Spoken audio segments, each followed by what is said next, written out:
샬롬 상록수 8번째.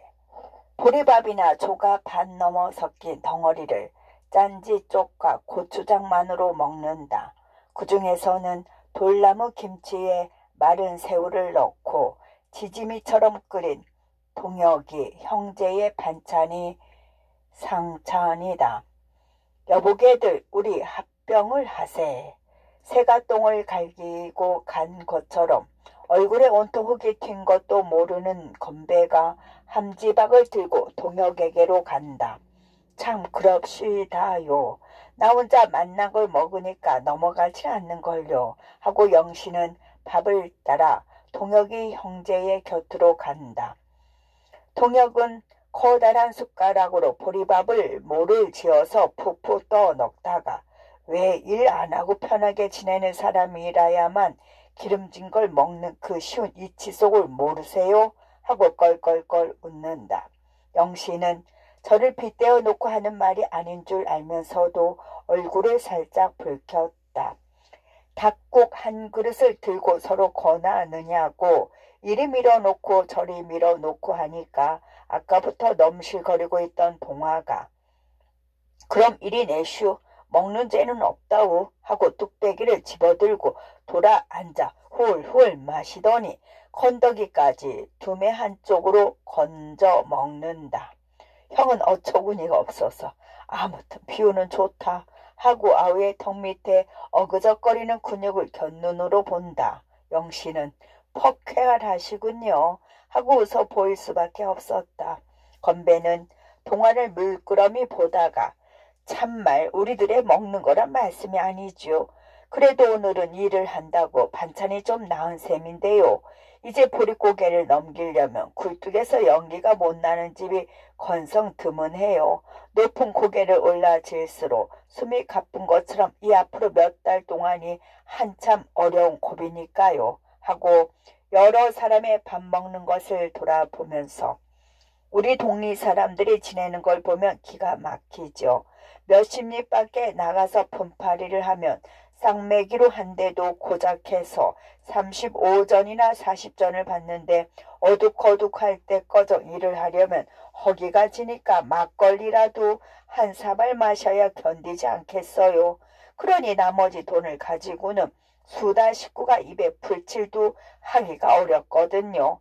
나무 장사들도 하는데 남의 맷갓에 솔까지 한 개비도 꺾다가 살림 간수한테 들키는 날이면 불려가서 경치고 벌금을 무니까 그나마 그년엔 못해 먹어요 하고 동혁이가 여보게 쿵상은 그만 떨게 원 밥이 채하겠네 그려 하고 숟가락을 뒀더니 하지만 우리 농민들의 육체는 비타민 A가 어떠니 B가 어떠니 하는 현대의 영양학설은 당최 적용되지 않는데 그래도 곧잘 살거든요 하고 입속으로 몰래 양치질을 하는 영신을 쳐다본다. 영신은 눈을 깜빡이더니 그렇고 말고요. 칡뿌리를 캐거나 나무 껍질을 벗겨 먹고도 사는 수가 용하지요 한다. 건배는 그 말을 받아 흥 하고 콧방귀를 끼더니 그게 다른 게 아니라 기적이거든 하고 하늘을 우러러 허허허 하고 허청 웃음을 웃는다. 점심 뒤에 회원들은 잡담을 하며 잠시 쉬었다. 이럴 땐 담배는 한 대 피웠으면 좋겠지만 이 박군이 단연회를 만든 뒤에 식후에 제일 미도 못 먹게 됐어요. 나버텀 생각은 간절한데 낯살이나 먹은 게 도둑 담배에 피울 수가 있어야 하지요. 선전 부장의 설명이 또 나온다. 술도 다들 끓으셨다죠. 영신의 묻는 말에 동화는 슬금슬금 꽁무니를 뺀다. 술도 일금이에요.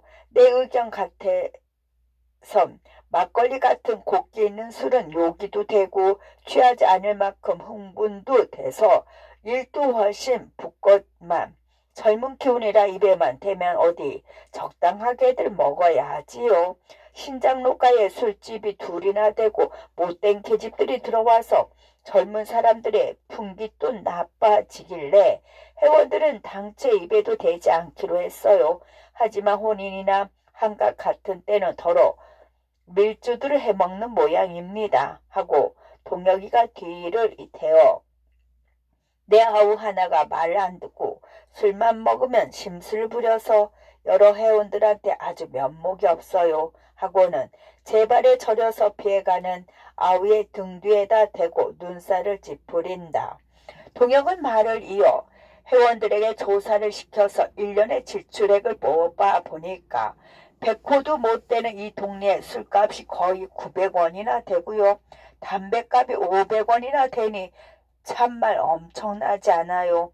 그래서 동해를 한때 자세한 숫자까지 들어서 이러다간 굶어 죽는다고 한바탕 격동을 시켰더니 늙은이만 빼놓고는 거의 다 술을 끊겠다고 손을 들더군요. 하더니 웬걸 작심 3일은커녕 그날 저녁도 못 참고 수막으로 간 사람들이 있었어요. 담배도 끊는다고 곰방대를 꺾어버린 게 수십 개나 되더니만 차츰차츰 또들 태우기 시작하는데 담배대가 없으니까 관련을 사먹으니 안팎으로 손해지요. 우리 회원들만은 꼭 맹세를 지켜왔지만 그게 참말 큰 문제거리야요. 하지만 여자들하고 일을 하면 술 담배를 모르니까 그건 한 가지 좋더군요. 하는데 자 그만들 일어나 봅시다. 하고 건배가 벌떡 일어선다. 오늘 해 전후로 신하라 꺼정 다 뿌리나요? 영신이도 일어나 하려고 들어가는 사람처럼 일어섰다. 건배는 아니요. 이제 주가래도 판판하게 쓰리 번대를 친 뒤에 세네 끼를 다시 띄워놓고서 하루 낯을 뒀다가 수확이 많다는 은방주든지 요새 새로 장려하는 발당 같은 걸 뿌리지요. 그러고 나설랑은 한치쯤 자란 뒤에 물을 빼고서 모짜리를 고른 뒤에 또 일주일 좀 뒀다가 다시 물을 넣지 않겠어요? 그래야 뿌리가 붙거든요. 그대 가끔 물꼬를 봐서 혀 빼문 걸 뽑아 버리고선 거친 짓단푼쯤 자른 뒤에 한번 김을 매주는데 여기선 그걸 도사리를 잡는다고 하지요. 그런 뒤에 유산 암모니아 같은 속효 비료를 주면 무럭무럭 자랄 게 아니에요. 똥바닥에 시커멓게 되는 걸 봐서 그때야 모를 내는데 그 후에 또 몇 차례 김을 매주면 한가위엔 신누렇게 익어서 이삭이 축축 늘어진단 말이지요.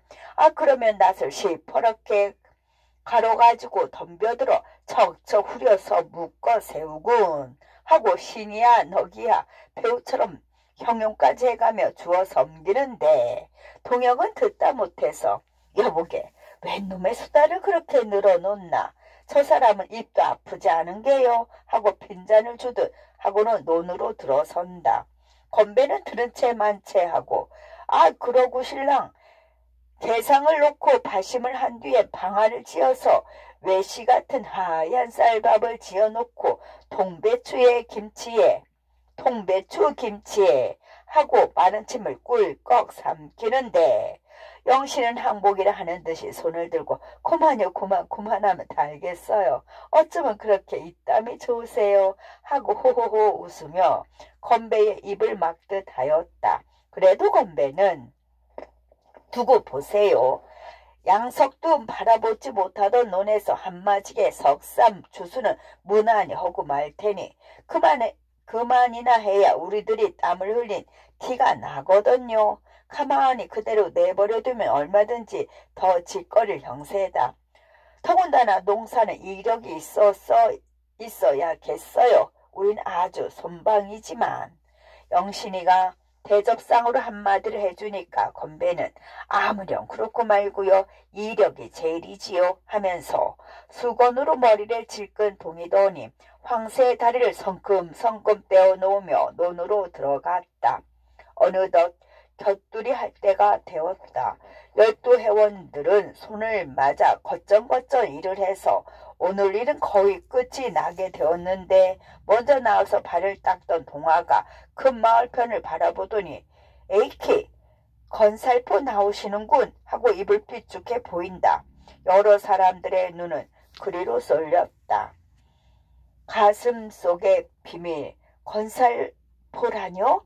영시인이도 아름드리 느티나무와 고목이 된 대추나무가 얼크러진 큰 마을편을 바라다 본다. 옥새 저고리를 입은 호리호리한 사나이가 안경을 번쩍거리며 길다란 사포를 지팽이 삼아 짚고 언덕길을 어슬렁거리며 내려온다. 살포는 감농일에도 한 줄 아는 사람이 물고나 보러 댕기는 데 쓰는 건데요.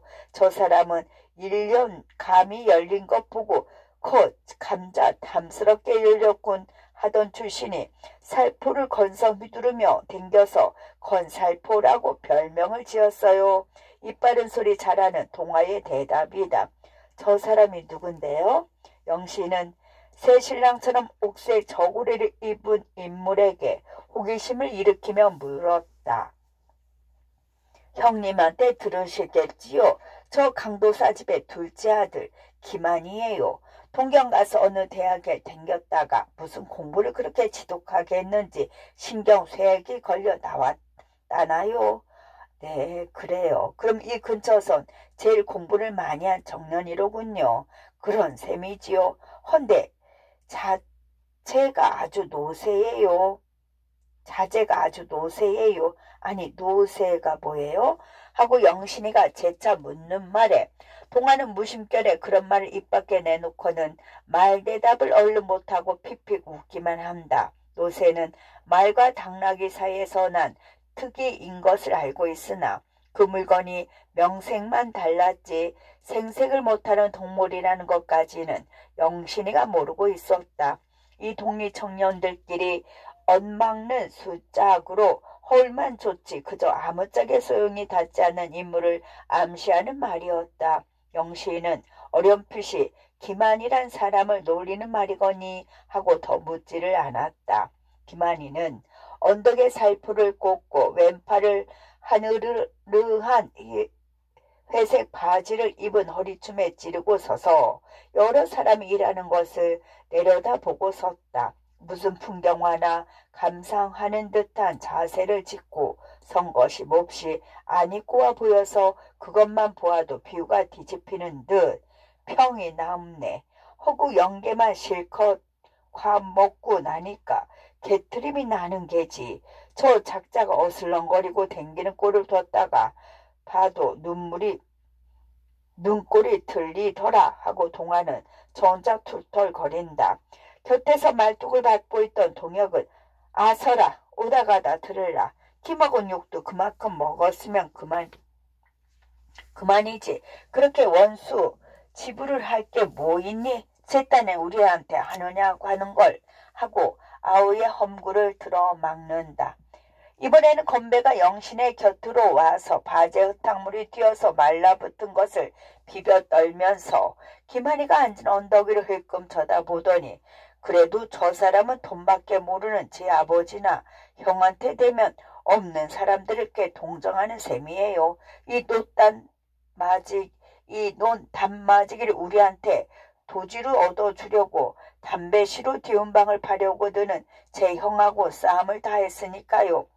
겁탈인지 몰라도 우리가 하는 일을 여간 찬성을 하지 않아요.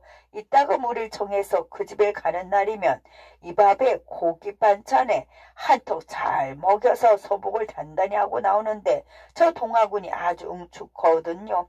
술만 먹으면 요새 세상에 양반이 무슨 곤장을 받은 양반이냐고 들이대기를 일수하는데 그뿐이면 좋게요. 실컷 얻어먹고 나서 들어보라는 듯이 하는 소리가 제길 요까지 걸 어름어름 우리 비율을 맞추려고 몇 해를 두고서 저희가 우리를 빨아먹는 게 얼만데 그걸 다 토해 놓으려면 안지 신날도 안고 왔어 하고 건주정을 한바탕씩 하니 누가 듣기 좋다 나요. 저 사람도 동화라면 딱 질색이건만 그럴수록 급성맞게 쫓아다니며 성화를 바쳐서 아주 학질을 대지요. 여가나 심술패기라야지. 그렇게 혈기 있는 청년도 있어야 해요. 급할 때면 그런 사람이 앞지를 노릇을 하니까요. 하고 영시는 동화가 멀찌감치 서 있는 것을 보고 칭찬 비슷이 하고는 그런데 여긴 지금 또 양반성 놈이 있나요? 하고 묻는데 어느 틈에 김한이가 언덕을 내려와서 영신이가 앉은 맞은편 논둑에 가 버티고 섰다. 여학생이 동혁이를 찾아왔다는 소문을 듣고 일부러 구경을 나왔는지도 모른다. 김한이가 가까이 오자 동혁이 형제는 못 본 채하고 돌아섰는데 일하던 사람 중에 반수 이상은 그 앞으로 가서 허리를 굽히고 구경 나오셨어요? 하고 손길을 마주 비빈다. 그들은 강도사 집의 직인들이나 아니면 돈을 얻어 쓴 사람의 자질들인 것이다. 김한이는 바지춤에 손을 찌른 채 여러 사람이 인사를 하는 대로 응 하고 곧 대답을 할 뿐이다. 논 귀퉁이에다가 살풀을 꽂고 우두커니 섰다가 석돌이란 회원을 손짓을 해서 부른다. 영신의 편으로 눈짓을 하며 수근거리는 것이 저게 동혁이를 찾아온 여자냐라고 묻는 눈치이다.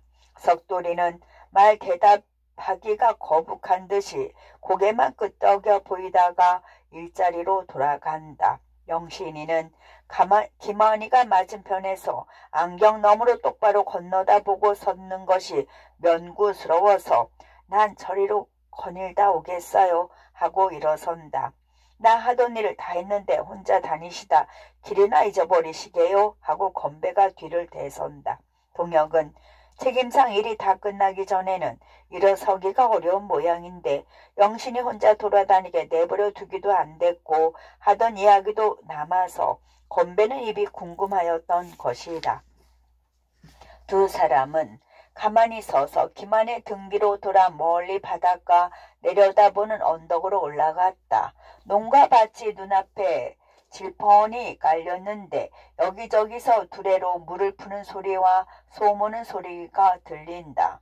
한 서너 군데서나 모짜리를 만드느냐고 흰옷 입은 농군들이 손을 부지런히 놀리는 것이 보인다. 영신은 바위틈에 홀로 피었다가 이유는 진달래 잎새를 어루만져 주다가 참 아까 양반 얘기를 하다가 중도무의를 했죠? 하고 먼저 말을 꺼내더니 그런데 저 김한이란 사람의 아버지 무슨 도상가 하는 일은 뭘 하는 사람이야요? 하며 잔디 위에 손수건을 깔고 앉는다. 남들이 다 벗고 들어서서 일을 하는데 저 혼자 외톨이 돌아다니며 구경하듯 하기가 미안스럽기도 하고 한편으로는 무료하기도 해서 이 말 저 말 묻는 것이다. 합방 전에 꺼정 금부의 도사라는 벼슬을 다녔다 하나요? 금부라뇨? 지금으로 치면 경무국쯤 되겠는데 도사란 게 경부 같은 거래요. 아무튼 그 늙은이는 여태 노루꼬리만한 상투를 달고 최근은 조그마니 삐주한 노랑 수염을 쓰다듬으며 도사리고 앉아서 에헴 헛기침을 하면서 위험을 부리는 게 여불없는 염소지요. 헌데 체격은 고 모양이라도 목구멍 하나는 크거든요. 한참 망에 들어가는 판에 부자들이나 장사치를 사뭇 도둑놈으로 몰아서 올가다가는 주리를 틀기와 꿀림을 시켜서 박박 긁어 모아 이 고장에 전장을 장만해 가지고 내려왔대요. 내려와선 심심하다고 돈놀이를 하고 장리표를 놔서 이 근동에선 강도사의 돈을 안 얻어 쓴 사람이 하나도 없다고 해도 과언이 아니래요. 멀쩡한 고리 가시로군요. 고리 대금업자로군요. 고리 가시고 말고요. 그 치리하는 법이나 장리뼈를 놔 먹는 수단이 알고 보면 기막히지요. 그런데 근자엔 이젠 이 세상에서 더 두고 볼 게 없다고 매일 술로만 장복하다가 간이 뚱뚱 부었다나요. 그래도 살림 두 기천이란 큰아들한테 내맡기고선 꼼짝 못하고 누웠대요. 그래 저 오입쟁이 같은 사람이 그 늙은이의 둘째 아들이군요. 저 기반이란 인물만은 그래도 해외 바람을 쏘여서 세상이 어떻게 돌아가는 걸 짐작은 하는지 제 딴은 우리가 하는 일을 찬성도 하고 주렴도 몇 곱절이나 내는데 그런 사람을 잘 이용하면 좋지 않아요? 가끔 기부금이나 뜯어오고요. 청석골 근처에도 대학이니 전문 학교니 졸업을 하고 와서 저 건살품 모양으로 번들번들 놀면서 장거리로 술 주렴이나 다니는 사람이 서너시나 돼요. 우리가 하는 일을 해살이나 놓지 말았으면 할 뿐이죠. 그따위 고동 유민들한테 기대할 건 없지만요. 논밭 팔아가며 공부한 청년들이 다 급번세로 건 공중에 떠돌아다닌 걸 보면 여간 한심하지가 않아요 하는데 김한이가 두 사람이 앉아있는 방향으로 그 백락같이 흰 얼굴을 들고 어슬렁거리고 올라온다. 아마 영신이와 인사를 정하려고 오는 것인지도 모른다.